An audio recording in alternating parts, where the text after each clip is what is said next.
That's not me. Huh? I'm saying the same reason there. Yeah. I think we're all. It's subliminal. Like your mind once you get like a process done, it's very difficult to break it out with a process of habit of how you do something. But his generation is, he's the one that's sending the emails, we're gonna break with pizza. So that belies. No, I'm not saying that his generation. That belies the point. Predominantly, which is like the generation 40 to 60 to 70. That generation, the reason that they say the Facebook as opposed to our generation saying Facebook is the same reason why the older generation is not going to break with you. Do you see the Facebook? I do not. You just Erica said both Facebook, bro. Yo, I've been hanging out with her a long time. Wait, you've been hanging out? Yeah. I had no idea. How old are you? I'm 39. That's not like, that's not. But it's a generation gap when Facebook came out. It was called the Facebook when it came out. And so subliminally they say that's what I'm saying. Okay, It's making a comparison to like subliminally once you master a process, you're actually very difficult to break. But Matt has mastered it. I was sitting in. Yeah. Pretty small one. But I mean, it's also my job to find the newest technologies and to look at trends, Wait, what is your job? at least for education. I'm Oh, a tech yeah. specialist, yeah. And to implement technologies at school that are going to be sustainable for at least the next 5 years until like the next new thing. So we're adapting to new platforms for communications throughout the school, and one of them is going to be, a learning management system called Canvas. So the kids who do not check their email, they can just use Canvas, and it's a proprietary communications system where you can interact with your classroom all just digitally. So, I mean, I think that that's going to save our kids because, they don't check their emails. I know that we do more programs like this. We still need to get rid of using fax machines before we get rid of using. Oh, for real? We get faxes. We still use fax machines. That's what you talk about archaic technology. That's what it goes back to my earlier point. Like the process of really studying fax is so simple that their workflow process they just mastered in the office setting something. If you're watching, then we're not started exactly yet. We're going to get started in just a couple moments, so hang tight. In the meantime, you can watch Jack and Ben talk about email with one person. I have no idea. I can't see who it is. Yeah, we get faxes from people like older people. And like A lot of like healthcare, like exactly what Feel free to follow Oak Life Church and comment there, and you can go ahead and chat us here actually if you have any questions as well. That's exactly what I'm talking about. That's what all of my customers are, all life insurance, health insurance, and financial service industries. So that's like all that generation. Just chat with us. And then they never find the facts. Facts is so stupid because it's like they'll tell you, oh, it's gonna go to like this general fax. And then sometimes I'm like sitting there waiting like for a fax. Why am I doing this? Like, I don't understand. Can I just email you? No, I can't. Yeah, it's rough. But I see what you're saying about like once you master the workflow. But Yeah, I think it's one of those things like a lot of people don't think about. It's just one of the nuances of business. Like, Okay. We're alive, while yeah. you're doing it. We have one viewer. Yeah. yeah. Oh, wonder who that is. Can you tell? No. Flexibility is I think it's Johnny or it's Ben Gordon. Oh, there we go. Yeah. I told they can chat with us. I think that's the thing our generation is kind of break that. You think we're gonna hang out with us? We're going to never really see. Oh, Johnny said it's me. Oh, he texted you. Hey, All right, Johnny. we got you. You're here. Their generation is the generation where if something I that pick you you up? own, great. Our generation is, all right, well, bro, let's go. Let's go do Go the away, newest let's one. go ride. And not only will we get a new one, we'll get the best kind that has now superseded whatever. Exactly, it's like my phone, It's so exciting. I could have went to repair shop and got my getting fixed, so I was like, oh, new iPhone came out, like a few weeks ago, let me just go get the new iPhone, so. Is this the first one in the new apartment? No, Oh, last one was. Oh, is it? we had, sexuality. It was here? Last time, yeah. Okay. No train sound, That right? was my first episode. But yeah, Yeah. they look identical. They're the exact same apartment. So you would, unless you remember like walking in a certain way. I actually do, Okay. because I remember taking a picture of room 405, the nameplate, because my college friends lived in 405. You're doing good, man. Okay. It's a good day, so it's right now. Okay, so you tweeted it, I did not actually. group chatted it, it's good. It's Yeah. Friday. Friday. So it's counting. Texted you. Yeah, sweet, that's good. Yeah, Friday's what we need. Cool. It's exciting. Okay, can you turn the music down? Off? Yeah, I got you. Sure. Okay, well, everybody, thanks for coming by. So, we could start off just by going around a circle and saying our name, I guess, and, let's not get heavier yet, okay? Just start with the names, yeah. Go ahead. Chris. Allie. Ben. Vanessa. Erica. I'm Matt. Okay, cool. And Johnny is on air. We are doing, a Google Cast. I just wanted to try it out tonight because some of my friends were interested in this conversation because this conversation is, about something that's really big in our context. And, on Facebook or anywhere you are digitally, there's some kind of post that's going to cause like some uproar every single day. And so like as I'm chatting, I'm talking to some people that like are interested in this in the context of, race and faith.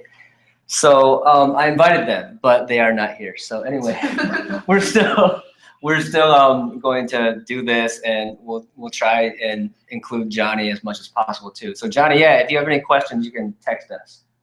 All right. Anyway, There should be a chat queue. there is a chat queue. Johnny, you can chat with us too, but I don't know what his Probably at level. work right now. I don't know what his level is either. Oh. Yeah, he's at work.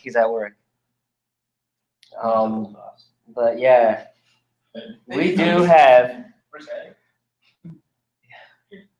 Okay. Just a couple of questions to start with, and there's a couple of different ways we can start this conversation off too. I mean, there were so many things to pull from, and I just included a couple of things that I found thought-provoking to me. So you can go ahead and just kind of take a look at the pictures that are on screen. I don't know, I'll start off with like this little thing that I wrote too. So, how do you encapsulate the broadness of a topic like race and faith in a single conversation?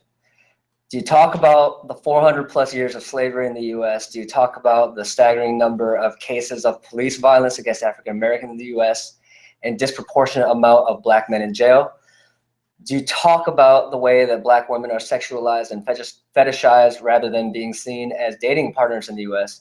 Do you talk about the mis- and underrepresentation of Blacks, Asians, and Indians on TV and in films? Do you talk about progress? Do you talk about how there are no people of color at the party, restaurant, event that you're at? Do you talk about the N-word? Do we talk about if we think reverse racism is happening simultaneously? Do we talk about hip hop? Do we talk about gentrification? Do we talk about change?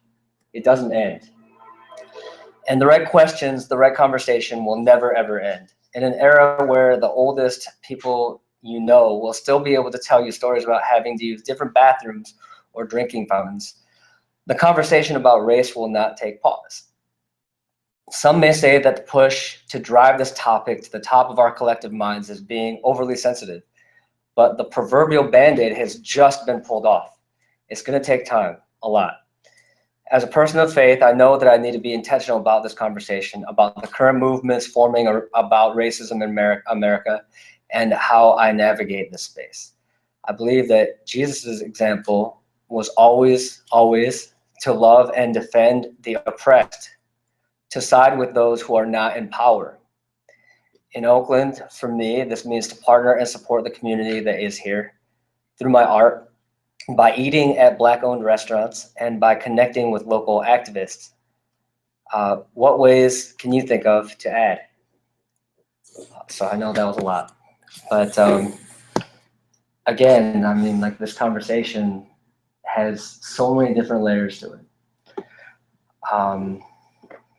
I just thought of something Yeah. to say, because Matt actually asked me about this topic today, and I was like, I don't know, I can't think of anything like to talk about with race and faith, but I don't know if this would pertain to it, but I just thought about the current thing with Donald Trump and the Pope, and about immigration and the Pope speaking out against what Donald Trump said about building the wall. And I don't know if that would fall into this category, but that just came in my head because it's something that's kind of a recurring thing that just happened yesterday. I think it's related. I think there's definitely racist intentions of Donald Trump to want to build walls around America. So do we want to, like, go around the circle? Like, how do you think racism plays into your everyday life?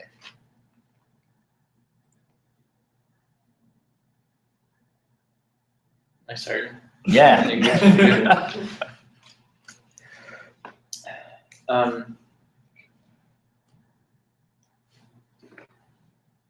Yes, I think it's. I think the way it plays out now for me as a white male is that that's my vantage point, and I live in a city in a place where there's divides and division and change happening, and so I experience it as a white person in a place where people of color are being marginalized. So I think the tension for me is, as a person of faith, as a person who wants to, like you were saying, as Christ like stands on the side with the oppressed, how do I use whatever privilege I have to not make it worse, and to try to give voice to the voiceless. On an everyday level, actually, I mean, surprisingly, in not a severe way or negative way, it comes up semi-often. We saw Regina actually yesterday, went to her store. Okay. And we're talking with some people at her store, and so Regina is a poet and activist. She's like a nonprofit that does some anti-trafficking stuff in Oakland. She's Black, and she's really been a part of the community for a while, and is really in touch with what's going on in Oakland. And it came up that we're part of a church and stuff, and it's a newer church, and a lady like just asked us, like, so I don't want to assume, but I'm pretty sure you're white. What do you think about all the stuff that's going on? If you're white. I was like, no, it's okay. She said that. Those are freckles. So like, I feel like it actually comes up semi-often, but I don't try to avoid it. I mean, maybe I'm more in those conversations. I don't want to be just like at all the new places and cool gentrifier hipster places and things. So that's a bunch of different things, but I think it's the starting point for me is those are my initial answers and thoughts. Yeah, I have a very similar experience to Chris. I think like the fact that we're open to it and wanting to talk about it, and aware of our white privilege and the gentrification going on in Oakland, makes it so that like we can talk about it, and it gets talked about a lot, comes up a lot, randomly, and I think it is related to our faith. Like I feel like a lot of times when it comes up, it does have, it comes up because of the church or because of, I guess it's part of like why it's important to us is because we want to be Christ-like, and I feel like that's important if you want to be Christ-like.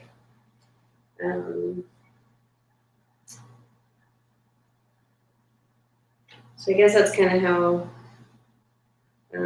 it plays out in my everyday life. Hard to think of any other specific examples like that. Besides it just feels very general, like it's on my mind. Think about it as I'm driving around when I'm at work, when I'm part of the community.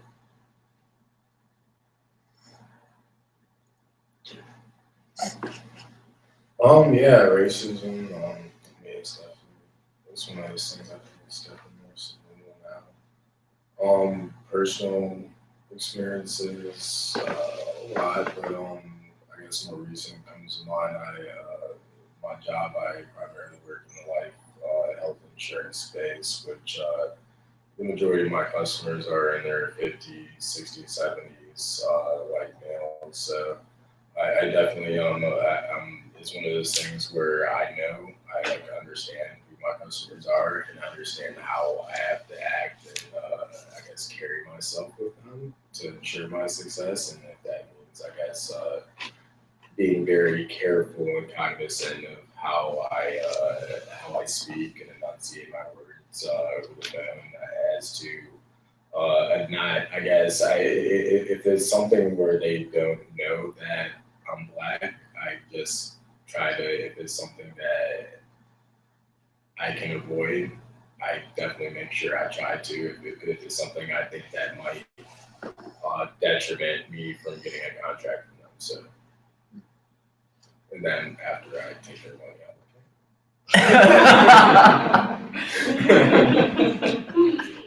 Actually, a funny story. So, on my last job, I was an account executive for a logistics company, and one of my customers, he was actually like just went off on like a rant on like Barack Obama. It was super racist. Like it was just like dropped N-bombs here like everywhere, and just like I hate this one. And like it was like the funniest thing because like after like I killed him on like my commission, like my margin, like I upped it like about $3,000, and then I sent him like a picture, or I sent him an email back thanking him for the business, and like I put like my LinkedIn picture on my signature because I knew it was like a one-off customer I wasn't gonna work with ever again. So for me, racism doesn't really play a part for me, and that's part of the privilege. So it's really just like what I've heard from other people, and my perspective on it is really from the outside. Especially, I grew up in a pretty white area and went to school in a pretty white area, and so it's I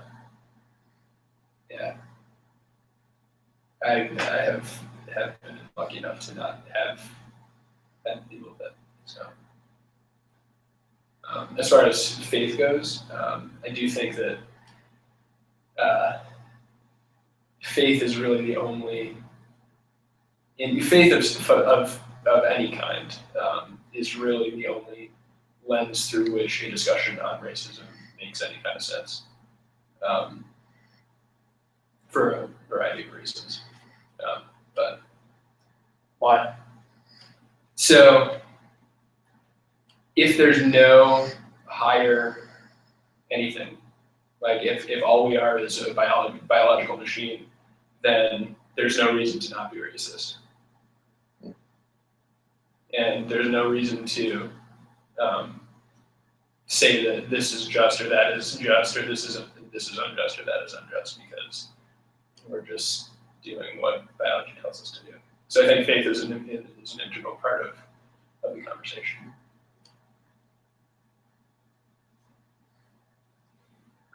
For me, well, just growing up, just a lot of random experiences that it just kind of happens, and then until you take a step back, you kind of compare yourself to everyone else in the room, and you realize, oh, it's probably because I'm Latina, I'm brown. But more so now I notice it because I work in San Francisco, I work in the Mission and the Bayview with Spanish-speaking clients and also English-speaking clients that are predominantly Black or Asian. You see a lot of services not being given to the people who are of color. So it's just systematic, you know, a lot of faults in the system, and a lot of people aren't being acknowledged because of racism. So I see it every day.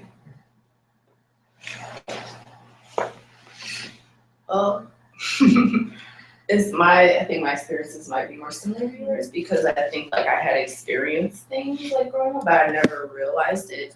And even as an adult, it's like that kind of thing where it like happens. And it's so obvious, like when you step back and like think about it, maybe even to people like outside, but it's like, I don't realize like what's happening when it's happening, and then after it happens, it's like, whoa, that was like so obvious. Why didn't I see that? And most of my experiences have been more in like education, like when I was in grad school or undergrad, or like in the dance community, which interestingly enough, even like modern dance is predominantly white. So like I had always been like used to being like the only like Black person in most settings that I've ever been in. So I never really thought about it as racism, maybe not towards me, but like as a whole of like not letting more people in that are qualified to do it. But on a daily basis, I guess for me, like a lot in the dance community. So for an example, like at my job, I run a ballet school, and I have the same experience as Jeff has, like the parents talking to me on the phone, and then they meet me in person, and then they're like, I'm looking for Erica, she's like the school director, and then I'm like, that's me. And then I've even had like some people give me the weird reaction of, oh, congratulations, like that's you, like, so. So I think that's like my most, I don't know if I would call it racism, but like that's like my most recent experiences that's actually kind of funny with like. Yeah, has it ever felt like malicious? Or just like maybe people would just Ignorant. Yeah, more ignorant. Yeah, like you said, if the culture is like it's a white culture, Yeah, they're probably just not used to it. exactly. One of the funniest things to me is when people say, you guys have come such a long way or come so far. Like, what do you mean? Come such a long way? Like, you're saying like we weren't like a complete human being before? Like, we were always there. It's just like you guys are just now acknowledging it. Yeah, it's like, no, you came a lot. Yeah.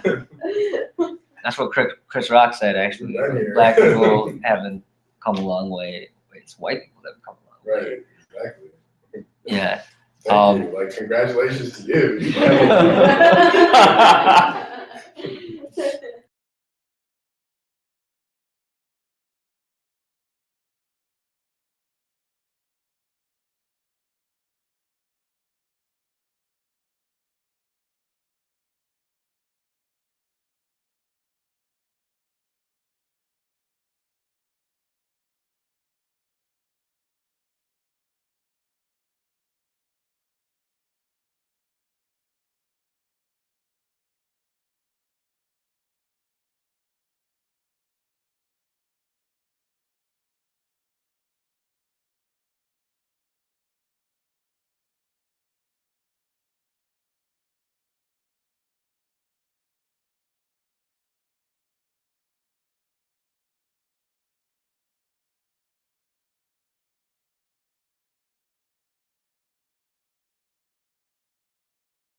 was to like.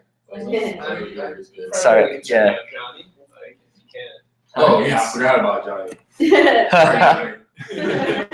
It's just like that bright light, right on. Yeah, that one, It it's does probably feel kitchen. nice. Yeah, it does feel Before nice. your gun is playing. Will you grab the wine while you're over Yeah, I can do that. there? If you want some wine. Yeah, help yourself. I know not one. Well, the experience Oh, just kind of showed me Yeah, no problem. where, Oh, you said the wine, okay. Yeah, no, just I bring it just heard over. voice, I didn't know like who it came from, so. we're getting some Oh, wine now. thanks, yeah. Did you start that? Yeah. That's cool. Uh-huh. Even the Black History Month part? Yeah, That's cool.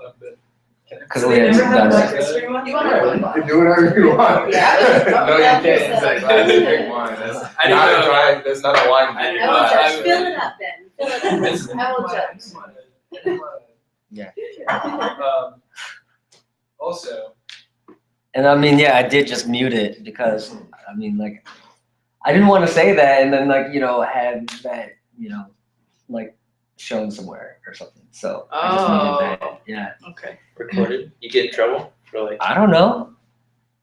Google's listening, man. wait, Yeah. so did Johnny just get a Yeah, in case Johnny wants to like, blast it out, so don't do it. Anyway, Does Johnny feel slighted though? I don't know. He didn't text me or anything. Oh, yeah, he said the audio cut out. I know. I know. But that just recently happened. I'm just really happy, we got the approval. It showed me that you have to go through extra steps, when you want to highlight a topic for the UK, man. You just went down the wrong pipe. When you want to highlight a topic that is uncomfortable for some people, and I think that it's important that we are able to be uncomfortable in this because, like I said, the proverbial Band-Aid really just got ripped off, and so that wound is still gonna be there, and you can't expect that to be something that you just get over with and like you don't have to talk about anymore. It's gonna be another long time before it's gone, I think, as a conversation. Just like email. Yeah, just like email. Before you guys got here, I was telling Jeff that, I've been reading and investigating this is a different topic, but different platforms to work on. Let's stay on the topic. Okay, sure. Yeah. Anyway, Yeah, you know, for a long time. email's gonna die though. You said in 6 years. 12. Using email. 12 years. That's not realistic. You changed it to 12. You said 6. I changed it. You said I'm allowed to 6. do You that. said 6 But years. anyway, yeah. Question on the video. Uh, So were there other situations in which student or teacher created projects? Yeah, they weren't allowed to have a BSU or anything like that. Oh, Blackstone Union. oh. Yeah. Were there other so like, I guess what I'm asking is, are there, specifically for the video thing, do other video projects need to go through the same Oh no, they don't. stringent, no? Side note, I have beer in the fridge if anyone wants. Oh, yeah. to mention it. If anyone wants to. Thank you. So it's only that. That's the only time I had. Yeah, and that that's very telling too. Like wow, it's uncomfortable. It's uncomfortable for people. Did you see Beyonce's new video? And that is uncomfortable for people. Like So uncomfortable. yeah, like they can see her with like dancing and like being sexual, but they can't see her like being Right. sort of like powerful, Mhm. Anybody see the SNL? and that it's It's a movie preview for like Yeah. like a disaster movie, and like the disaster is like the day that white people find out that Beyonce's black. All these like people like they're like listening to their headphones at work, and they're like, "Wait a second, she sounds the same, but something's different. What's going on? Chaos." That's funny. I can't tell you how many times I've heard like from like my white friends like, oh, I could never date a black girl except for Beyonce. But I mean, that's a real thing too. But it's like a real like thing. Like it's It's like a actually, like, statistic thing. on Yeah. OkCupid, like that. It was like Rihanna or Beyonce. Like black women are the least desirable dating partners, and so are Asian men. And I attribute that to a lot of how both Asian women or black women and Asian men are portrayed in the media. So, I mean, this surrounds us in a lot of different ways, like the whole conversation, the whole topic. So, as people of faith, what do you think are different ways to, fight against racism?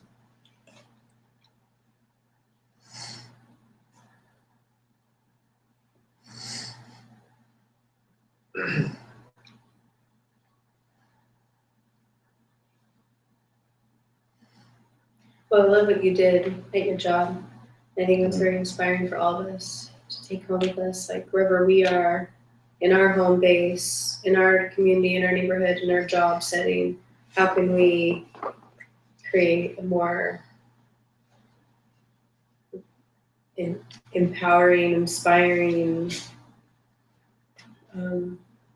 world, community, loving world, like less hate, less fear. And how we vote, I think that's important. And how we vote with our dollar. Mm. The things that we buy, we can be conscious of that. Support Black businesses or whatever the minority is in our neighborhood, in our community.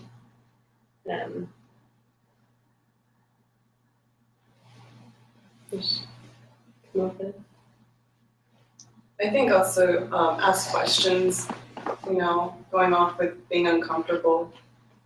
Just kind of let that uncomfortable be known. Like, why isn't this available for me? Why isn't this available for him?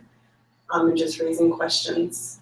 I think that can really put people or groups into situations where they're just kind of stumped. Like, I don't know, why isn't there something for them or for you?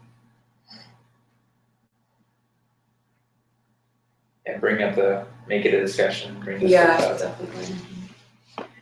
And I've heard when you're quiet about it, it means you're complicit about it. So by speaking out, asking the question, bringing it to light. Yeah, even I know that like in school sometimes asking questions just kind of like that person's asking a question, how annoying. But but when it's questions where you're like, oh dang, I didn't even actually think about that, I think that can really like spark a flame. So it's stepping out of the fear of feeling that way.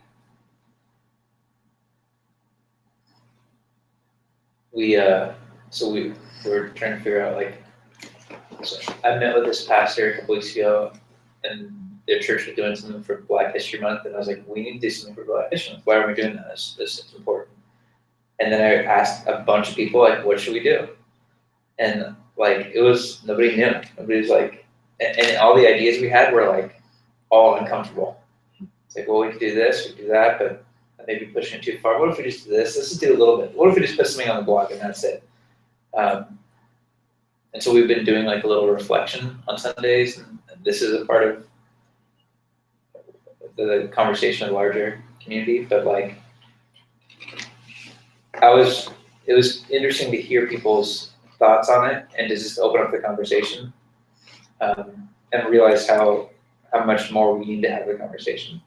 Because so I like your point of just asking questions, getting people to think about it.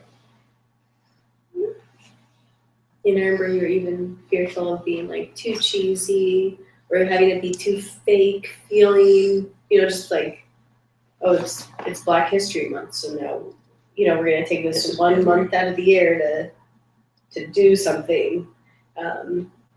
Yeah, is that like condescending? Is that like, you know, we had to wrestle through that too. Like, is this genuine? Like, or how do we make it come across, or like, it is genuine, but how do we make it genuine? I don't know. How do we make it not come off as like forced or fake or obligated or something like that? Yeah, I think it's just better to enter into that tension than to avoid it. To be okay, Yeah. okay being comfortable or uncomfortable. Sorry. Yeah, because I think if you were to just let it be genuine or let it be, you know, out of fear of making it, not wanting it to be forced, then it's just not going to get talked about. It's kind of like you have to force it a little bit to make it come up, because otherwise I think people like just avoid the conversation altogether.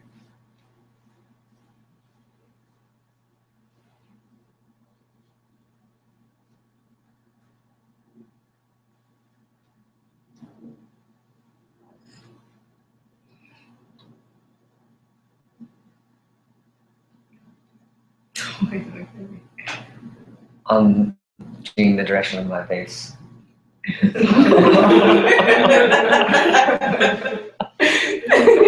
Yeah. Yeah, I don't know, maybe it's playing out even right now because it is uncomfortable.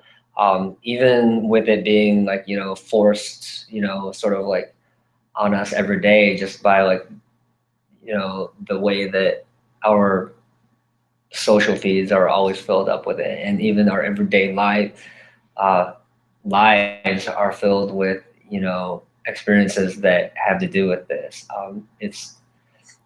It's a nebulous area where we don't know exactly how to act, and we don't know how to act without being condescending or patronizing sometimes. And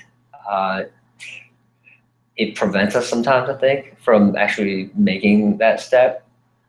I think that the important thing is that we try to make that step, though. And in any small way that happens, I think that matters, you know. I don't know. I mean, you know, for me, you know, like I was saying, like, you know, my art, like filmmaking, like just partnering with like activists and artists in Oakland. You know, I want to be able to contribute in that way. You know, that's how I contribute, like as an artist, and I'm able to highlight those experiences through, you know, my films or whatever, you know. And I don't know, I'm happy about being able to do that, you know, being able to use my passions that way. So.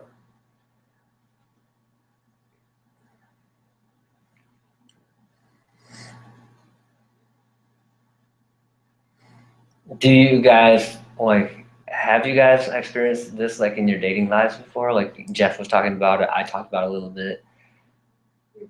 What do you mean? Have you experienced what? Like racial tensions like in your dating life. Well, I can talk a little bit about like before I was with Matt, I dated guys that were a lot of like there are a lot of different cultures, and people never like really paid attention. Like I dated a white guy, I dated a Latino guy, I dated like a lot of different guys. But then when I started dating Matt, it was very interesting to me the looks we would get, because like I mean I had never experienced that before, and I had predominantly always been in like a multicultural relationship, and we like. I can tell you sometimes, like, especially being on the subway, like in New York is really diverse. And like some people would just like sit and stare at us for like very long periods of time. And I remember thinking like, I see couples that are like Black men and Asian women all the time. Like, but why is it like, cause it's a Black woman and Asian man, like, why are they just staring at me? Like, it was actually really interesting to me because I'm like, this has never happened to me in any of my dating life before until like I don't know if it happens anymore. Maybe I'm just like oblivious to it, but I remember like when we first started dating, just like having seen that, I was like, whoa. So, How did that make you like question or like think twice like at all, or be like, oh, is this weird, or like, is this okay, or were you? I thought they were sense of, weird. like- I'm like, why are they staring at us? This is like 2012. Like, Yeah. what is going on? I thought it was just interesting that, you know, like, was like, we think like we have so much progress, and it's like I said, I dated other guys of other cultures before, and I never experienced that. And then I'm like, why are they staring at us just because he's Asian and I'm Black? And it was so obvious that was the reason why they were doing it. So I just felt like they're weird, and and it made me uncomfortable. Like, it made me uncomfortable sometimes, but I never really questioned it. Mhm.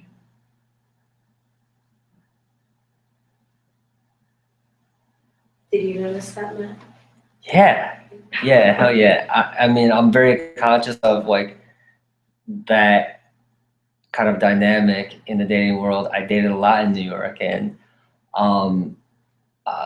there were always a lot of like comments like I was on OkCupid, and it has a like a racial preference thing, and a lot of profiles are public that way, and like they'll all say like preferences for white males, not Asian males ever.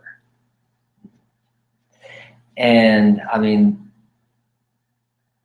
I guess through my experiences, like, I kind of put that together with like how Asian males are asexualized in the media, and Black women, Latino women are hypersexualized. And I mean, that hasn't gone away. We just talked about Beyonce, like we're okay with her being like a sex symbol, but powerful, right? Nah. Why? I don't know. As a filmmaker, I also want to change that. Like I think that like it's really important for people of color, minorities to be put into more prominent roles too. Because I think that that's what most of America looks to. I mean, unfortunately, but people look to like films and media to like, find out about things, to learn about things, and, to form their own opinions and judgments on things. And right now, like their image of, Asian men or Black or Latina women are, of these certain things, and that's it. And I mean, I don't know. Like that was something I was very conscious about, like in the dating world, and that was something like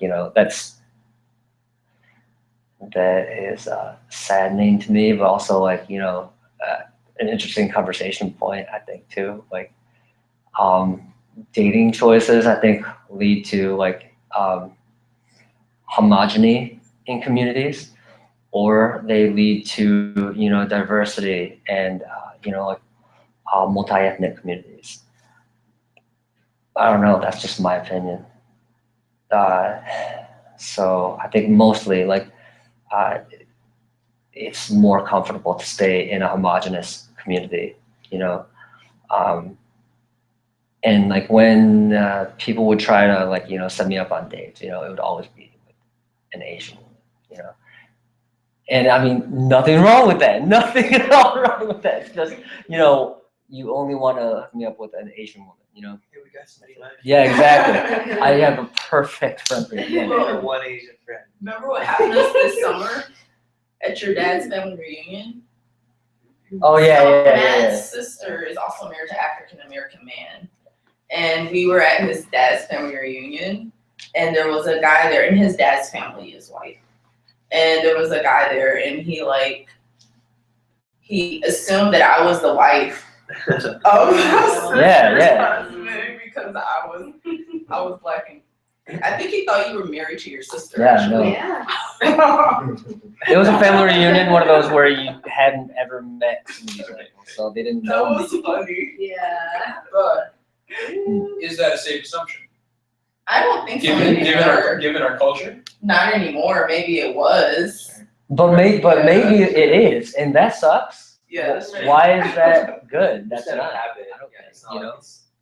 it's similar to maybe the person it's maybe not malicious, they're not Yeah. like choosing to be racist, it's just, that's what they're used to saying, so. Mhm. In that guy who I've never best offense, I think. And it's Michigan. It's like a small town in Michigan, so. Yeah. Maybe maybe the lesson is there, never make assumptions. Yes. But is that you and the feasible? woman could have been Right, married, and yeah. Matt and this man could have been married. Yeah, that's true too. But they went right there, and that's the first thing. And like Ben said, given our context, that's not surprising, at this point in time. So should we never assume anything about anything? Like, can you assume that I'm a guy No, upon meeting me? no. Yeah, nowadays, We shouldn't. knowing what we Maybe we know. shouldn't. Wait, I'm a little offended by No, that. I'm not saying I can't. Erica. I'm saying maybe we shouldn't. Hmm.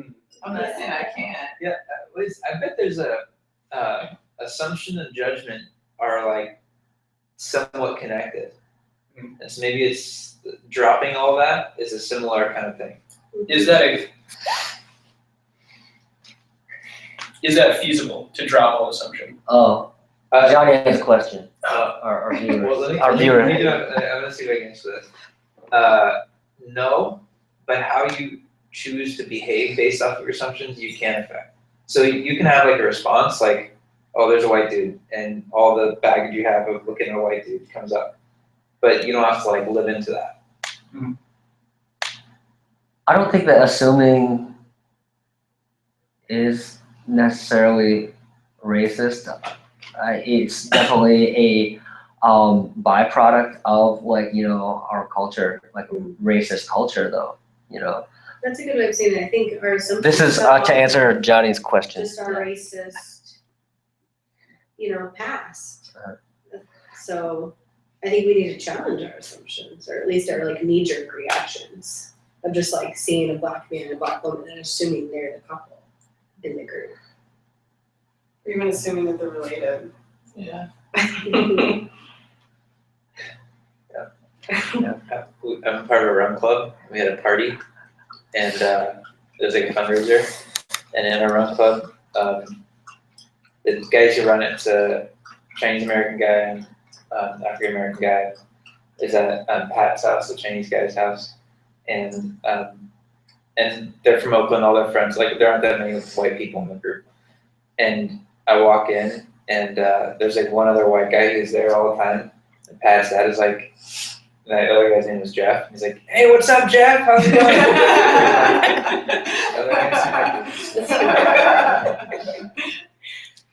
That's funny. What's John's question? His question was, how is it racist to assume? And I just tried to answer it, and I said, did I answer your question? And he said, sorry, this is too hard since I'm not there. I typed too slow. Anyway, yeah, I'm trying. We're trying, all here, okay? I think the assumptions come from our past beliefs and how our culture and how we were raised and what we're used to seeing and I think a great movie that depicts that is, I don't know if you guys have seen Crash before. Oh, yeah. So the scene where the dude that owns the shop and he got sold the lock, right, by this Mexican dude. And he through the language barrier, he doesn't understand what the dude is telling him, that this lock is not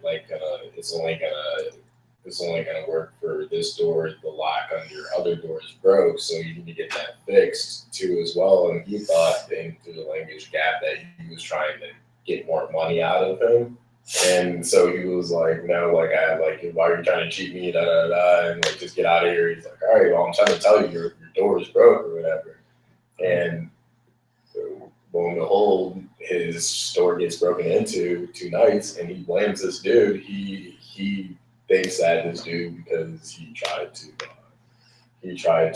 cheat him out of getting more money out of him, and he said no and didn't give him more money, that he got back at him by breaking into his store, vandalizing his store. So he gets a gun and goes to go kill this dude. And it's like one of those things where it's like he just assumes, because of the stereotype, he looks the part of a Latino gangbanger, and he has the tattoos, his pants are sagging, and he's changing his lock. That he just assumes that he's a thug and that he is trying to scam him out of money. And this dude is just like a dude, regular, really good guy. Like he has a wife and a daughter. He's trying to make a better life for his daughter. And I mean that's like kind of the climax of the whole movie, is where he, hopefully I'm not ruining the movie. Spoiler alert, man. Spoiler alert, when he goes to shoot, the dude, and the dude's daughter jumps in front of the bullet, and he shoots the dude's daughter instead. And that's kind of the climax of the whole movie. And it goes back to, it's like, I love this movie so much. It's like one of my favorite movies of all time. It goes back to like the whole chain of events. Is like his daughter is in the store, the gun store, and the gun store owner is being stereotypical against her for being a Muslim and post 9/11, and he's like not wanting to deal with her. He's like, what are you buying guns for? So you can like shoot up like a school or something. So he's being kind of a dick to her about like what type of ammunition to buy, and she points to one particular box, like I think it was a red box, and she's like, well, how about the red box? Like, what kind of, can I get that? Like, what kind of bullets is that? She's like, yeah, that'll work.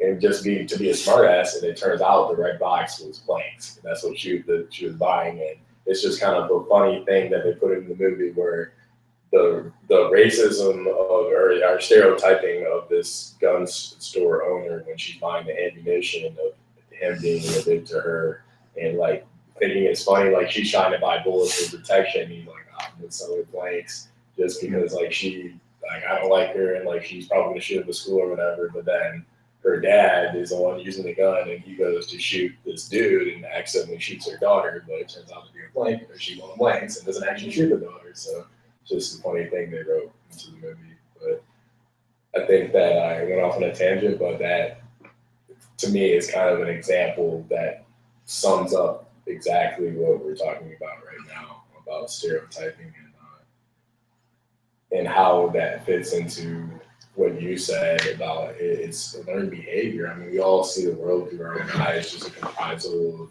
how we've grown up, who we've been around, who we've been influenced by. Everything and anything up until this present point in our life has influenced, shaped a proverbial set of classes that we all live through, and that we all experience everything. We all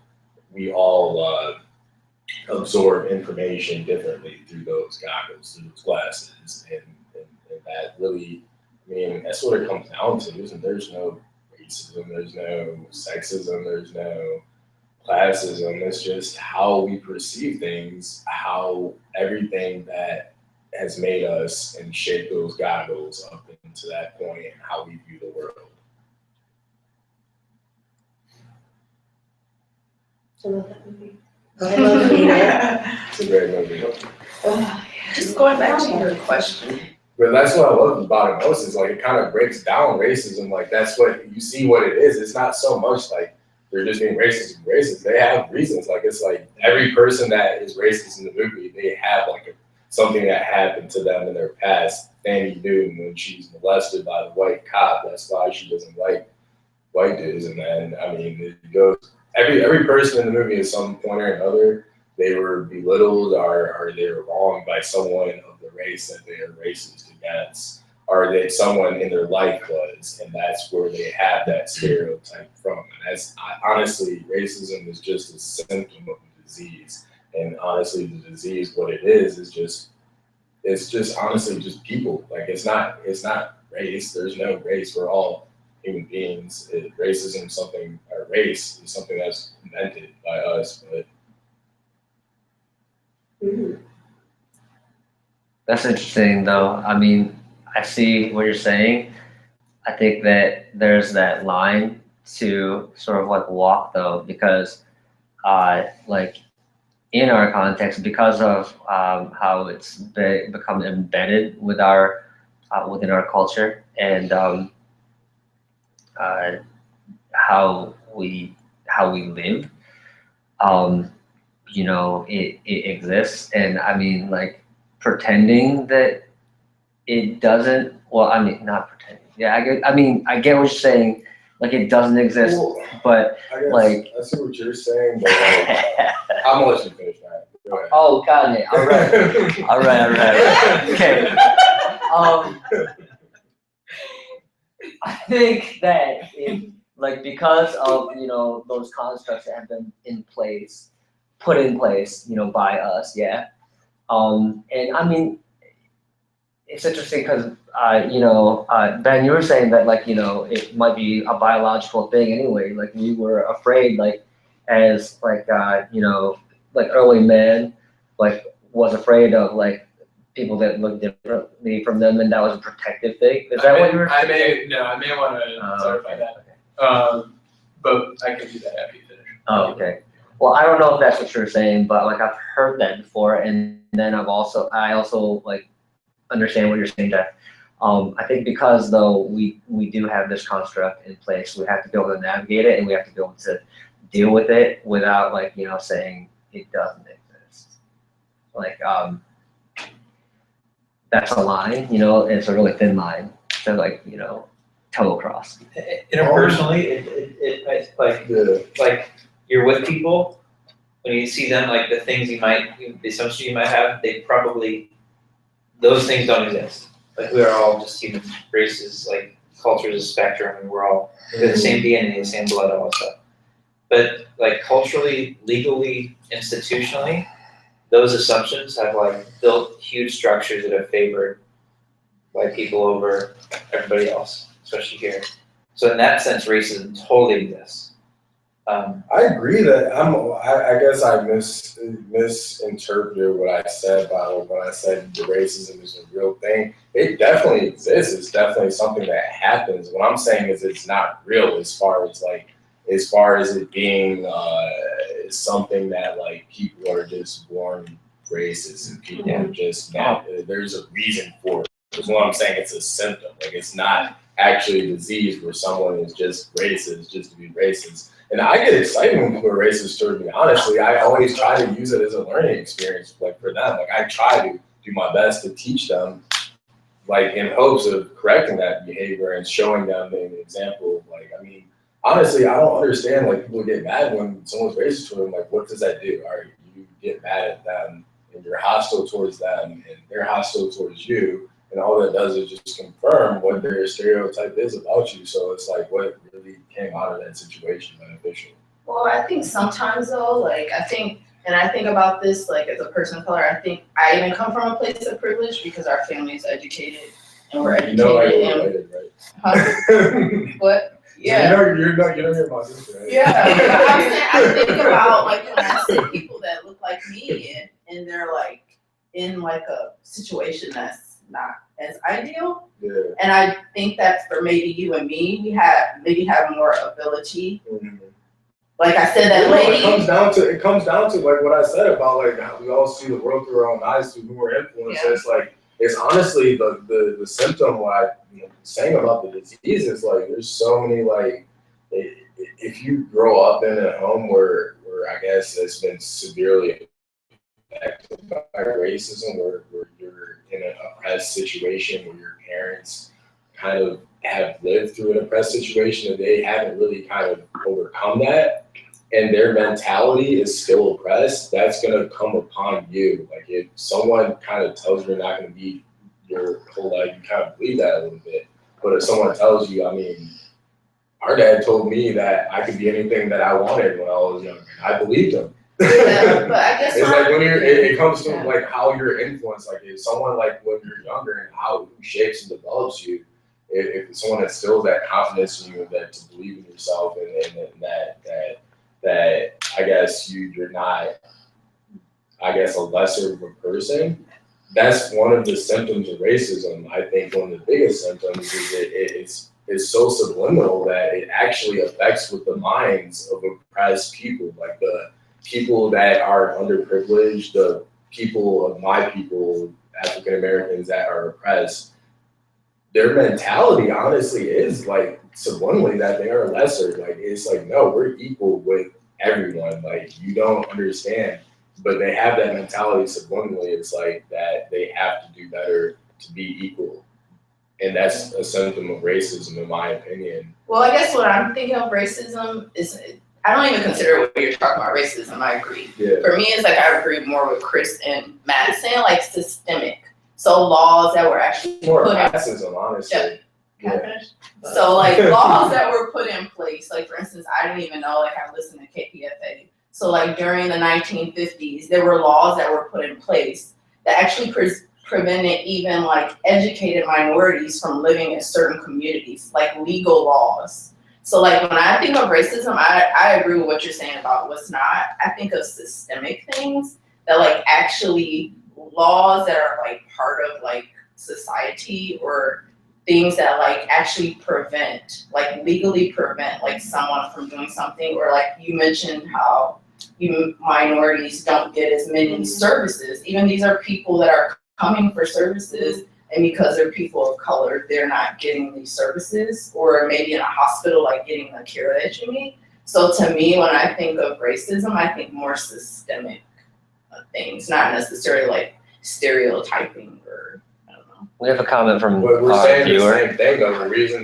that systemic thing works is because subliminally the oppressed African American population has been subjected to that type of thinking that those laws are okay, and that they haven't been given the proper education to understand that that's something that is not like they don't understand those laws. Like it's honestly one of those things that if you don't have the proper means to be educated on those things, you don't understand what's happening to you. It goes over your head and you don't even notice it.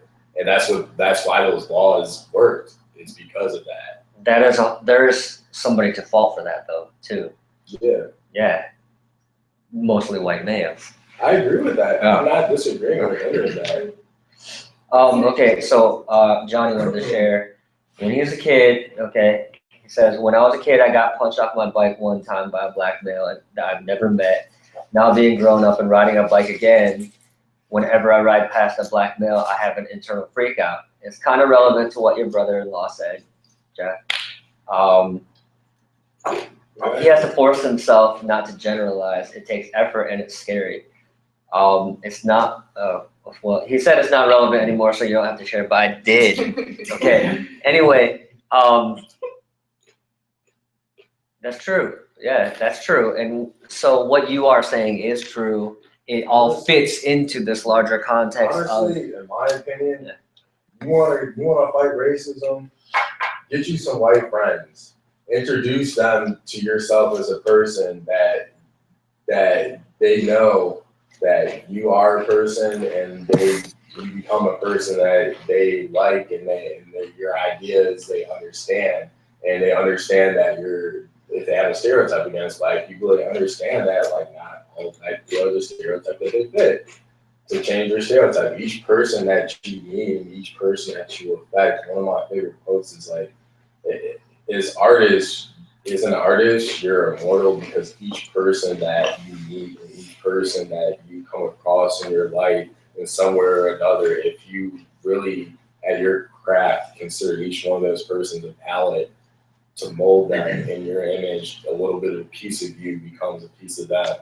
And then that passes on to their children and their children's children, and then thenceforth you become immortalized through that, through your actions and how you influence the lives of others around you and make them better. So it's one of those things that every person that I come across, like I try to teach it like as a learning experience. Like if there's something that I see, like I'll listen to them and like I'll respect their opinion, but then I'll hear them out and I'll explain my opinion.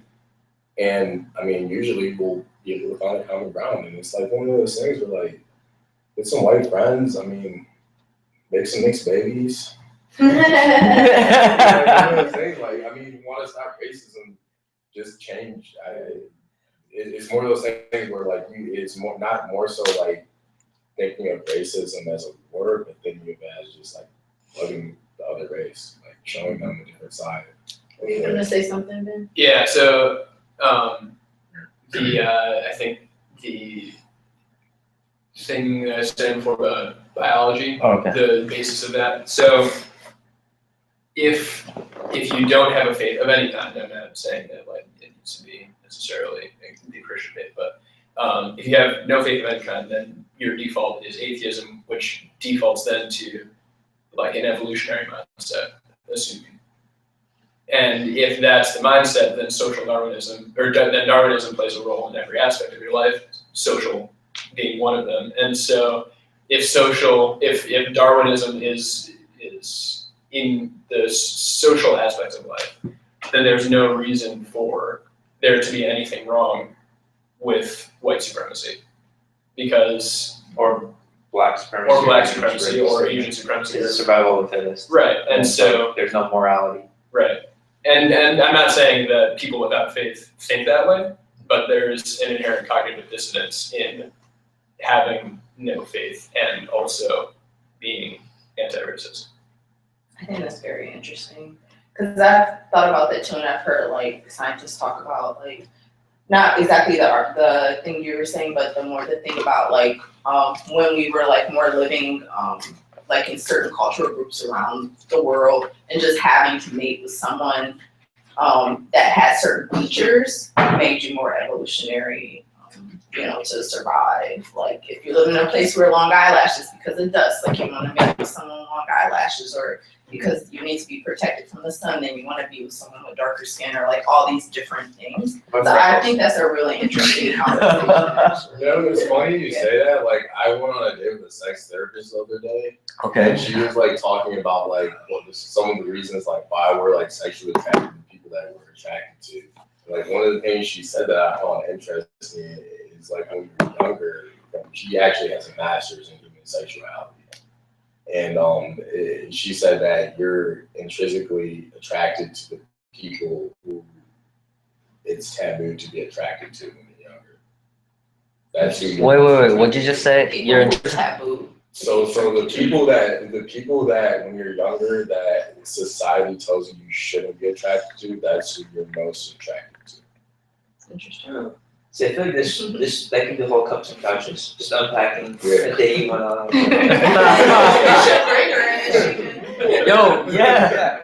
Maybe your next date. Unless you don't want to steer again. Anyway. I kind of want to go back to the thing about how people of faith can fight racism. Okay. And I want to go back to that thing with the Pope, because I thought that was great, but I don't know if anybody, like, the thing was Donald Trump was talking. Also, there was another comment about, like, the iPhone, and the Pope, he was saying, like, if ISIS attacked the Vatican, that, so, but he still said something very loving, and I thought that was a great example of, like, how we can fight, like, not just racism, but other things that go on in society. So. I think so. There's a lot of racism going on with like ISIS right now too, so it's very much related.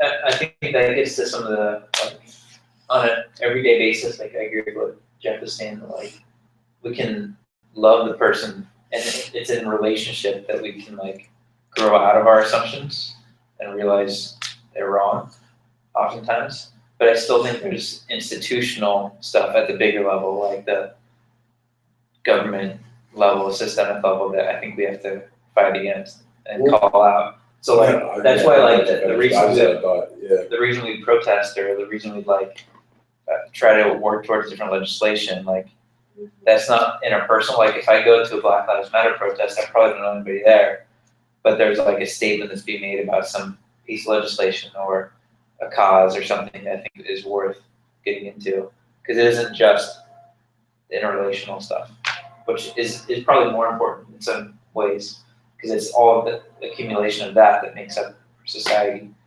But yeah, I love the Pope said that. He's a cool Pope. Yeah. I saw that one of the responses was a picture of Vatican City, which has a wall around it. Yeah, Like, I heard that too. It was like, oh, so you're gonna take down your wall? But everybody, it's pretty old, and you can walk in and out. It's not like but still, it's like that's a great piece of commentary. It's a good critique on Pope. Mhm. On what he said. There's an ounce of practicality to that though, to a wall around Vatican City. Because if there weren't a wall, I mean, obviously you could probably still get in, but if there weren't a wall, then the security of Vatican City would be really low. I think there's a parallel to that. I know of a handful of people on Facebook who are Trump supporters, and I was like aghast at the idea that anybody I knew would actually be a Trump supporter. But after having a conversation with them, with a couple of them, it was not as much a commentary on race, from what I was hearing from them, as it was a comment on practicality. So that it's their thought that, like, they're not racist, as far as I know, these people that I'm friends with.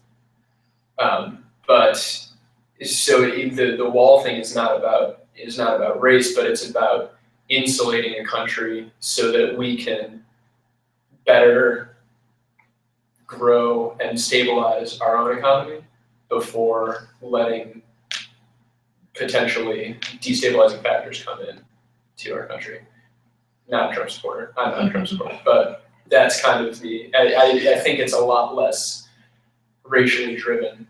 I think his platform is a lot less racially driven than a lot of people think it is. But I would push against that, and because I think that if that's your platform, it's essentially a fear-based platform, and it's a fear of the other.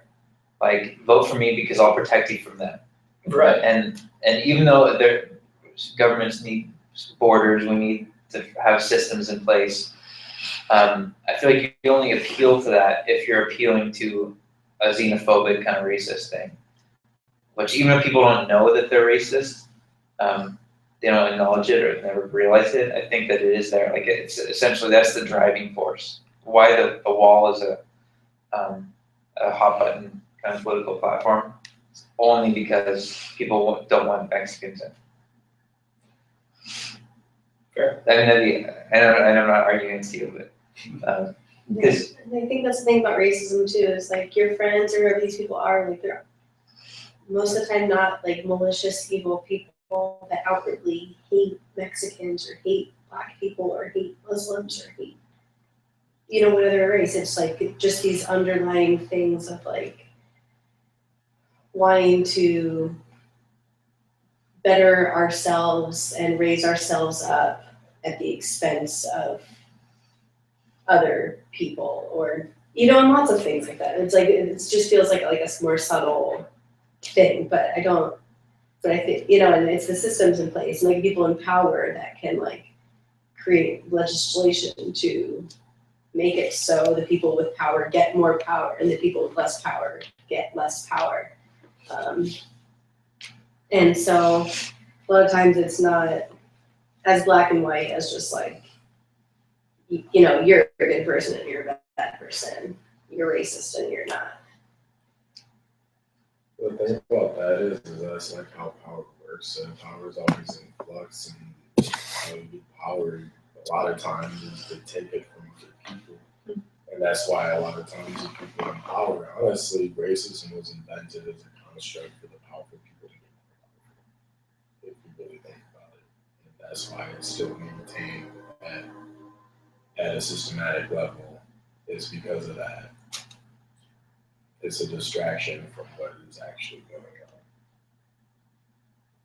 on. And I think that maybe your friends aren't racist, but Donald Trump really covered the fact that he is racist with that idea. Right. So it's just like, because of the just previous comments he's made and all the comments that he's made now, it's just like, no, we all know the reason why he's putting up that wall. It's not, it's predominantly not for that. Mhm. So.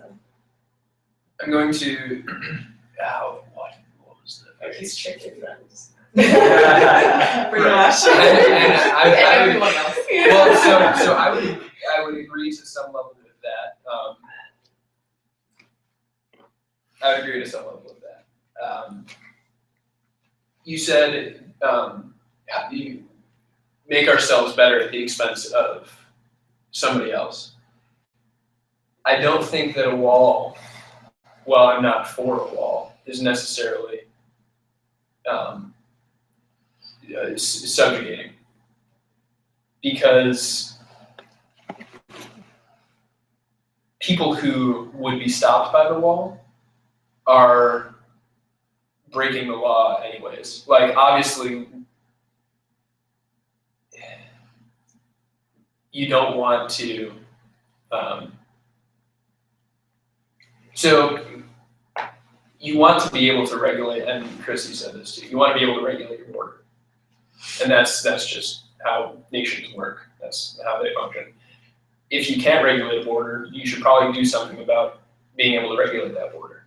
And that's all the wall's doing. It's not, I don't think he's necessarily saying that, I mean, his other, like, the other side of that is that he probably would close all the borders, which is a strong action that is probably over the top. But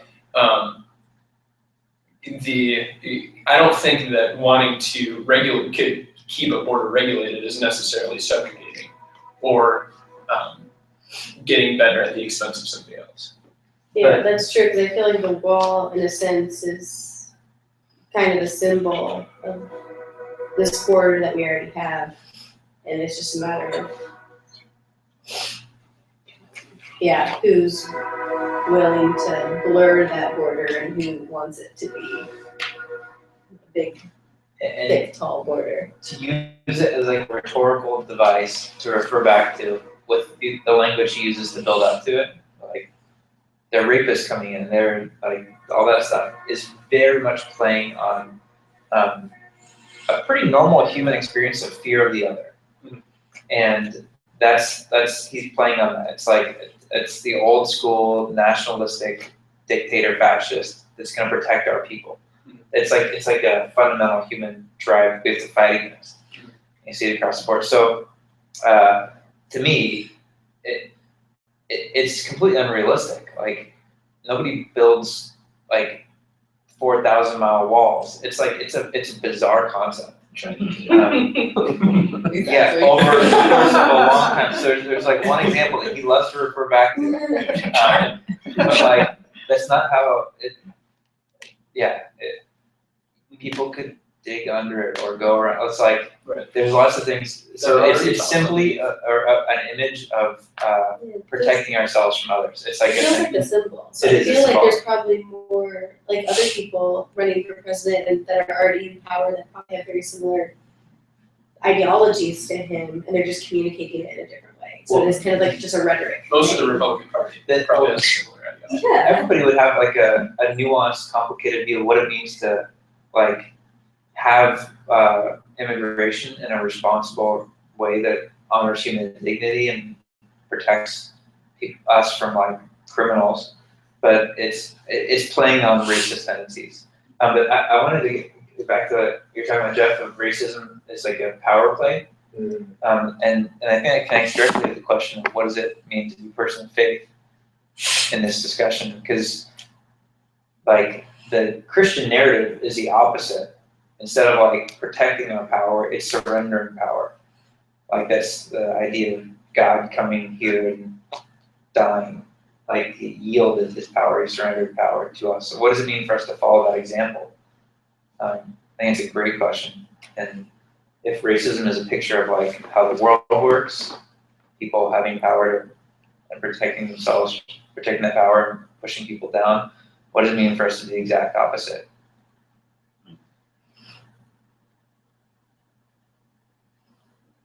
And so now I love what the Pope said. You're talking about building walls between people, like that's not Christian. And that's why I heard what the Pope's statement was, not necessarily calling out Donald Trump's faith, but more like it's not congruent with Christianity. To talk about walls and division, like Christianity is about the opposite, building bridges.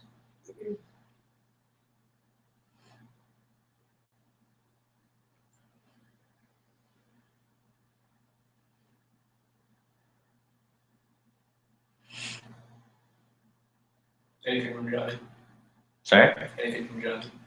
No, I think he had to go, so I think he's gone. Go back to work. Yeah. That's cool. It lasted. Yeah, yeah. We could I mean, announce he had like one cool little comment, and I mean, I think it definitely like says something about like, you know, everything that we've talked about our experiences shaping in our context, shaping our like our perspectives and how we view things like race. So I don't know. Has anybody ever seen any of these memes that are up here or anything? I've seen things like them, but Oh, yeah. What do you think about like the digital conversation that happens like on platforms like Twitter or Facebook? What do you mean? Productive, unproductive, shit show. About race? Yeah. Well, I never do like conversations on social media. And one time, do you remember that? Yeah, I do remember. What was it about Black Lives? What was the thing? It was like I can't remember exactly. I got into Never a do that. conversation one time with someone about, oh, I know what it was. You know, some people, they put all these statistics out on social media. They're basically just making them up about this guy says like blacks commit all crimes or like majority of crimes or something like that. And so I like actually got into a conversation with him and gave him some like real information. And honestly, I just think a lot of times that people go into those chats because they just they're not there to really listen to what you have to say. So, Okay. so I never do that ever again. Oh yeah. But yeah, so it wasn't a very productive conversation, or yeah. Have It was you useless. ever seen one of those threads go in a productive direction? yes, You have? That's awesome. it's rare. But I have had some conversations that are rational. Charlotte's like is great. Charlotte's man. very good at it. Mhm. From church, you know Charlotte. Yeah. She'll post something, and I don't know if it's the type of people she attracts to comment, but it's people are like, "Oh, great point. No, what do you think about this? Oh yeah, I didn't see it that way." All her friends are like that? Yes, often her family. Okay. Even if you disagree, they'll like say, "Well, thanks for saying that, but here's what I think." Wow. They live in Canada. Yeah, I was gonna say. Oh, yeah. Okay, that makes sense. That's not the real world. I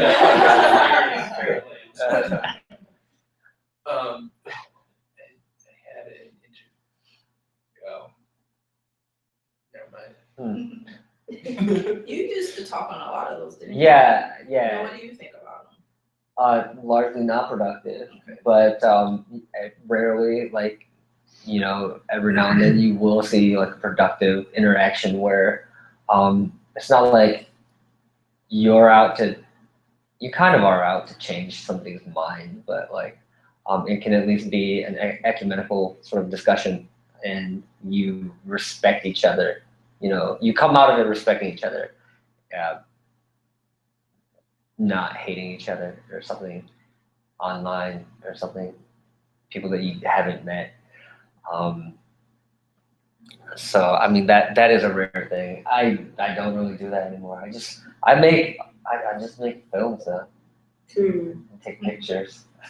Art's Yeah, pretty yeah. awesome to bring people together. Yeah, I think that, you know, like, you know, I didn't know how this conversation was gonna go. So I just threw all this shit out there, you know, and so I put like, when conversation stops being productive, maybe art can say it better. And that is the video that Erica and I made. So yeah. I don't know. Were you at that film screening? I saw your story. Oh, you did see my Yeah. story. Oh, you saw that. Okay, yeah. Yeah. Okay, yeah, we filmed a screening. We had a film screening of a dance movie that we made together. at Betty Ono Gallery in Oakland. Oh, And we nice. had a conversation very similar to this. And anyway, so I put the video here in case like we had no idea what to talk about. And I put all these memes up here too. And I thought like, somewhere in here we'll be able to generate some kind of conversation, but I think we did okay on our own too. Just to like speak on that one, this is about the prison population. I think that kind of touches on the point that I spoke on earlier about racism really just being a device used by the powerful to manipulate more powerful themselves. One fascinating organization, I don't know if you guys heard of the CCA. I think it's the Corporate Corrections Association. They're a private organization that they own the majority of prisons in the U.S. and they actually have corporate partnerships with a lot of the largest companies and corporations in the U.S. and it's a multi-billion-dollar industry where essentially the prison inmates are working for those corporations and pennies on the dollar. And it's one of those things where it's like it says in the thing, it kind of is a modern day slavery, but it's one of those things where they're capitalizing kind of on the way that the systematic laws are set up and the way that stereotypes and racism plays into their favor to lock up minorities and essentially put them to work for little to nothing to do jobs that they would have to pay a lot more of people outside of prison. And they're getting these prisons, the CCA, they're giving these companies, or not the companies, but the companies are giving these prison bonuses for more inmates that can lock up, so that can only be an incentive for them to create more laws to lock more people up. So CCA is not, you're saying they're lobbying for politicians that would create more laws to create more inmates. exactly, yeah. Okay. Well, what it is a corporation is that the CCA are partnering with. They're giving the CCA bonuses for the more people they put to work. Right. So it's in their best interest to lobby for more laws to lock more people up because that means more money. So So it'd be like 3 strikes rule. yeah, exactly. Yeah. Yeah, and then think what that does to communities over time and the generation later, like, so we've seen, I think I read a stat once, and it's probably 5 or 6 years ago, but as an African-American male growing up in Oakland, by the time you're 18, you're more likely to spend time in jail than to graduate high school. And that says something. It's like something's broken. Yeah, so think about what do we do as people fit too, like what policies will change the justice system in a way that like doesn't disproportionately affect certain people, because definitely there's laws that absolutely have a harsher effect on minority communities and majority communities, and Why do you propose we change these laws? I mean, realistically speaking. what's that? I said, how do you propose we change these laws? However you can. I mean, you vote, you organize, you support organizations that are already doing stuff, you get educated about it. I mean, the interesting enough, as fascinating as this election cycle has been, like the presidential stuff, some of these things have been coming up in the debates, especially on the Democratic side. Like Bernie's brought this stuff up, and usually it's just like everybody has their like 15 sound bites, they just restate every debate, but they're like getting into some more substantial stuff. So there's lots of political things going on that I think we get involved with pretty easy. It's complicated. Like I told you about the conversation I had with some people at Run Club about how in Oakland the minimum wage was raised to $15 an hour, and so therefore, $12.50. That'll get to 50, but not yet. Yeah, and like I don't know, in at least the way I think about it, I think that would help poor communities and people working minimum wage jobs. But the way a lot of that has played out is it's like raised prices of a lot of businesses, which has further made the cost of living in Oakland less affordable for poor people. And someone was saying how it was like, oh, gentrification in Oakland, the prices are going up because minimum wage went up. And it was like, wait a second, wasn't that a law to like help the poor people in Oakland? But is it now harming people in Oakland? So it is like really complicated. It's not like an easy, obvious like voting choice. And I think it's really easy to judge people based off their voting. You know, someone who maybe wouldn't have voted that way. And yeah, I don't know. I remember I was like, was that because of that gentrification? Like raising minimum wage? But who knows? Maybe people, yeah, it's very complicated. At least like the way racism plays out in my life, I'm always, especially in Oakland, I'm looking for ways like how to not. Like I read articles like how not to be a gentrifier, and like that's important to me. And like I have to learn the same way like you feel like obligated to like teach your white friends. Like I'm like very much like obligated to learn. You're gonna get involved. Well, that kind of like what you said about like the laws being confusing. It's funny you said that. That's kind of brings up my point. I asked you this about like what do you do. My good friend of mine, he's a lawyer, and he's going like his plan is to go into politics and be at a lot. And it's really fascinating. All laws, there's so many loopholes. I mean, all really writing a law is to write simple in the most complicated possible ways, in the most vague possible ways you can possibly, to create not only something in place to have what you want to have happen, but in a way that the other side doesn't realize what's happening fully. That's how I describe it to me. So when you think about if you don't have a law degree and you're not really well versed in that law, when you're voting on laws, a lot of these laws have loopholes in them that you're not really voting for what you think you're voting for.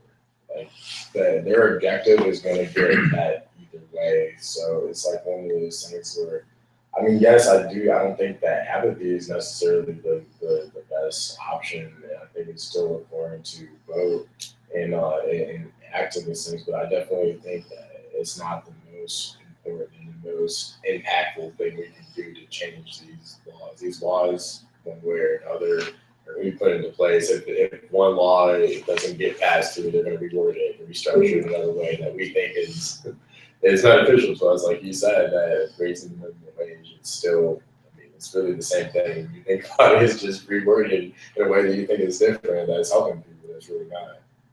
So I guess that's my take on that. I think that we should, one of my favorite quotes from one of my mentors is, he said, do what you can while you can when you can. And it's like one of those things where, like, I mean, if you're not knowledgeable or well versed on the subject, don't try to like make an impact in an area that you don't know. Like there's no point. If you're not built for something, you're not meant to be in that space, then don't go into it. Do what you can, like do what you know and be the best at what you know, and the resources that you have, make a big impact with that. It's something, I mean, it's something that you can do immediately. I mean, the people around you, I think that's the biggest impact you can have is just, I guess, impacting people's lives around us in our immediate circle and our extended circle and the people we come into contact with on a day-to-day basis. So does culture drive legislative change versus legislative change drive change culture? Money drives legislative change. Drives culture. Drives culture. Money. Corporations control all the legislation.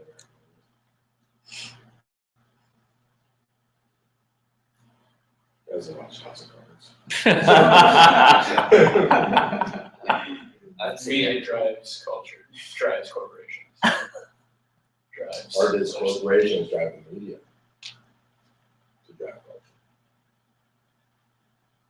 You gotta think about what the top of the funnel is. Who's funding these media corporations?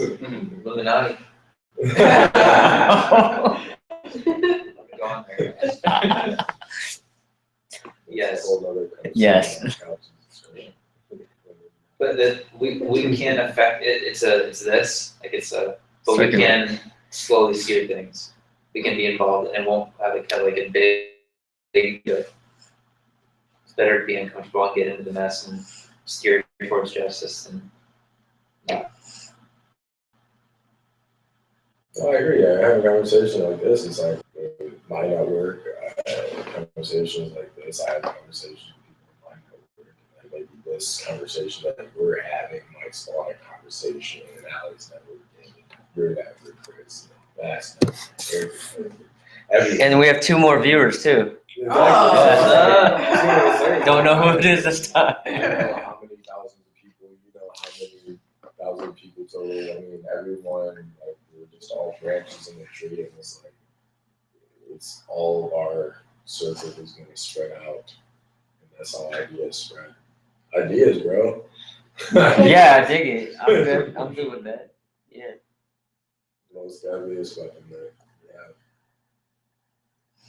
Yeah, and change is really You can't slow. kill- You can't kill an idea, but destroy an I think I have a lot of hope for the future, thinking like if we can at least have some sort of influence on our culture, like our present day community, then hopefully like our future will look more like our ideals, whereas like maybe voting for something to change what like the present people in power will do might not get us there, but at least it's like a step in the right direction with like our culture and our future. I hope in that things will look better for us as older adults and our children than it did 25 years ago.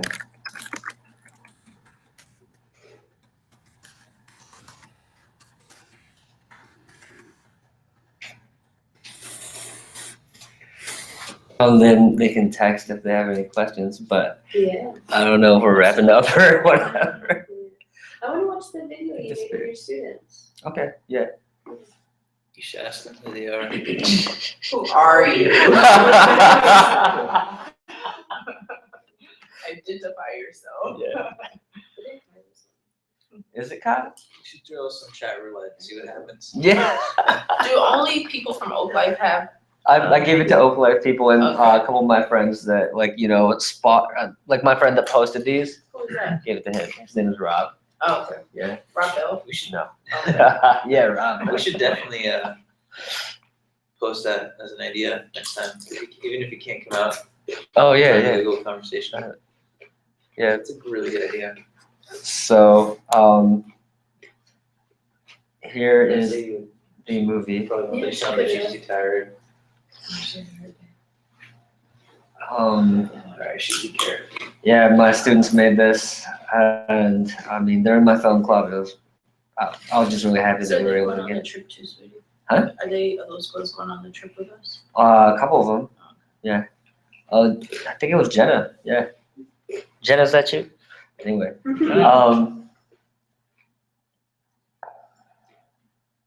Can they see the slides that are on the TV? No, Oh, okay. unless you want to show them. Oh, no, I was just Hold the curious. computer. Yeah. I have it running from 2 different computers. That's why.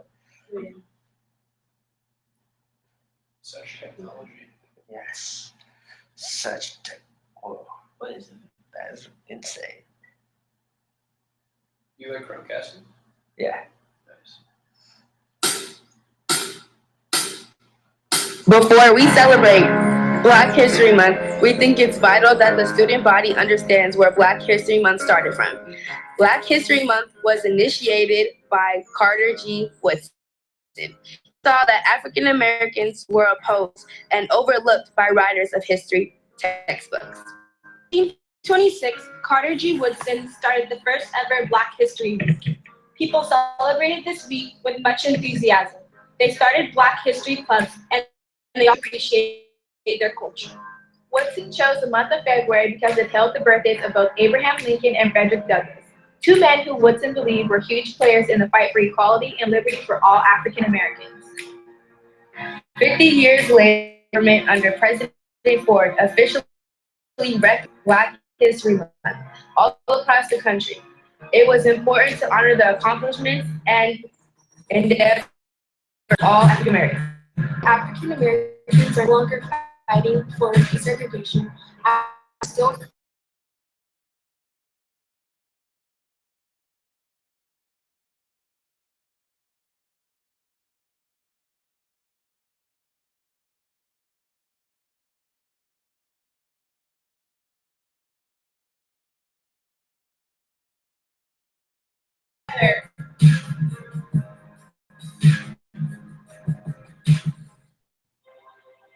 Why did you make me black, Lord?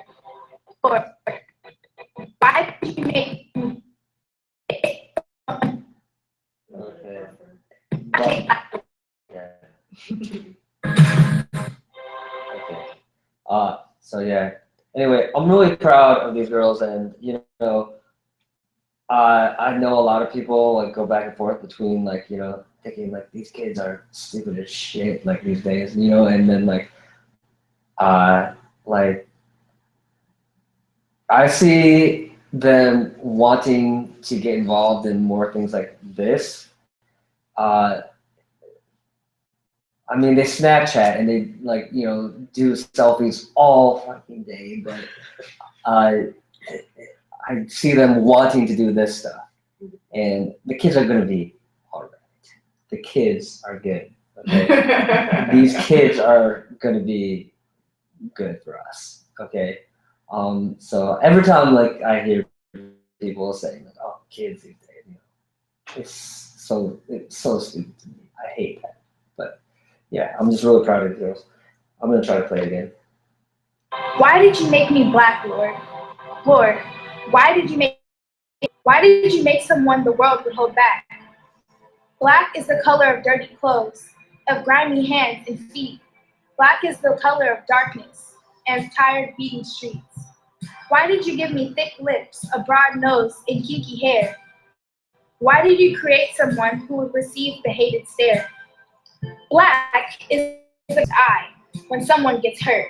Black is the color of darkness. Black is the color of dirt. Why do people think I'm useless? Why do people think I should be abused? Why is my bone structure so thick, my hips and cheeks so high? Why are my eyes brown and not the color of the sky? Lord, I just don't understand. Why is it some people want to hate me, and I know the person within? Black is what people are late. Others want to keep them away. Black is the color of shadows cast. Black is the end of the day. Lord, you know my own people miss. You know that just ain't right. They don't like my hair, they don't like my skin, and they say I'm too dark or too light. Lord, don't you think it's time to make a change? Why don't redo creation and make everyone the same? Why did I make you black? I made you from the color of coil, from which beautiful diamonds are formed. I made you in the color of oil, the black gold, which keeps people warm. Your color is the same as the race that grows the food you need. Your color is the same as the black stallion and panther. Oh, what majestic creatures indeed. All colors of the heavenly rainbow can be found throughout every nation. Are blended, you become my greatest creation. Your hair is the texture of lamb's wool. Such a beautiful creature is he. I am the shepherd. I will always watch over thee. You are the color of the midnight sky. I put star glitter in your eye. There's a beautiful smile hidden behind your pain. That's why your cheeks are so high. You are the color of dark clouds. From the hurricane I create in September, I made your lips so full and thick, so when you kiss, they will remember. Your bone structure is thick to withstand the burden of time.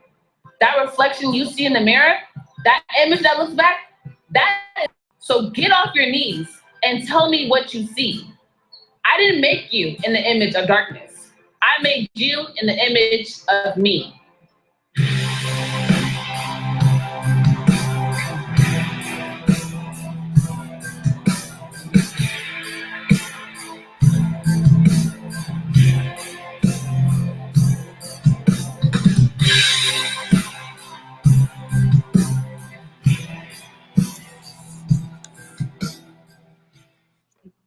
Very good. Who wrote the poem? Yeah, it was something that Hadia found online. Got it. So, yeah, it's not like a student poem, but they did good. I don't know. So, you guys just want to go around in closing thoughts? Is that okay?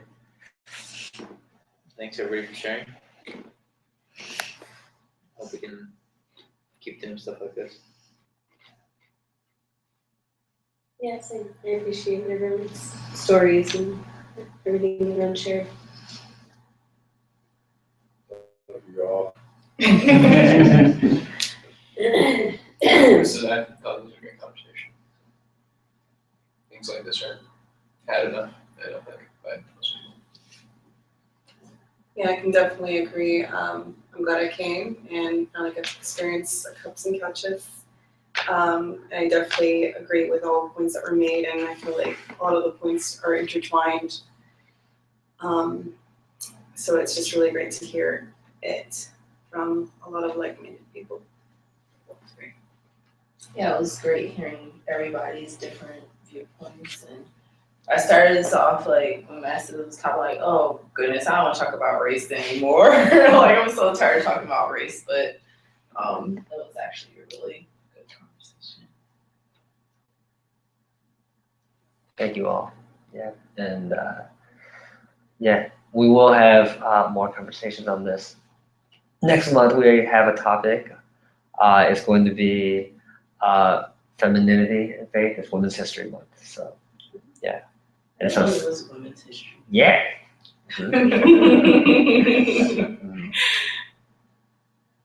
So yeah, I don't know. Do you want to close us in like a prayer too or something? That'd be cool.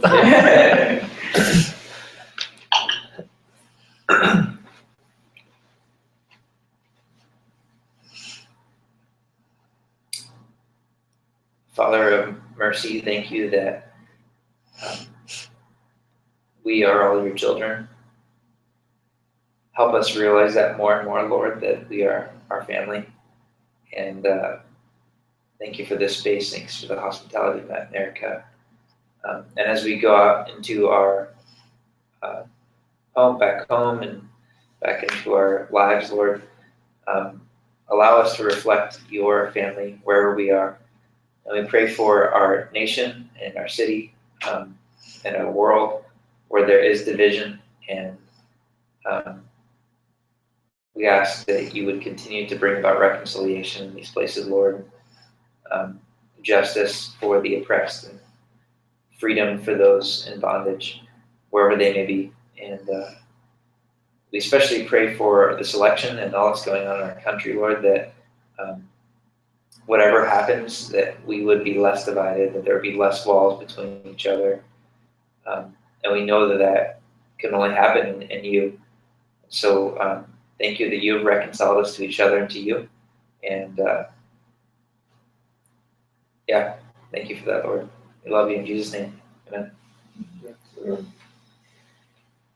Cool. So yeah, do you want to chill and chill? Yeah, hang out. I can open it. I think I have another bottle of wine if you guys